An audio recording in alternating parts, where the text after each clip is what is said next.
ನಮಸ್ಕಾರ ಸ್ನೇಹಿತರೆ, ಇವತ್ತು ವಿಶ್ವ ಕಾರ್ಮಿಕರ ದಿನಾಚರಣೆ ಮೇ 1, 2026.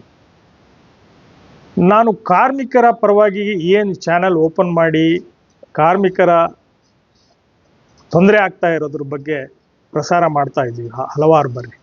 ಆದರೆ ಭಾಳ ವಿಷಾದದ ಸಂಗತಿ ಏನು ಅಂದರೆ, ಕಾರ್ಮಿಕರ ಪರವಾಗಿ ಹುಟ್ಟಿಕೊಂಡಂಥ ಕಾರ್ಮಿಕರ ಸಂಘಟನೆಗಳು ಏನಿದೆ, ಆ ಸಂಘಟನೆಗಳು ಮ್ಯಾನೇಜ್ಮೆಂಟ್ ಜೊತೆಗೆ ಹೊಂದಾಣಿಕೆ ಮಾಡಿಕೊಂಡು ಮ್ಯಾನೇಜ್ಮೆಂಟ್ ಹಾಕೋ ಬಿಸ್ಕೆಟ್ಗಳನ್ನು ತಿನ್ಕೊಂಡು ಇವತ್ತು ಮ್ಯಾನೇಜ್ಮೆಂಟ್ ಪರವಾಗಿ ನಿಂತುಬಿಟ್ಟಿದೆ.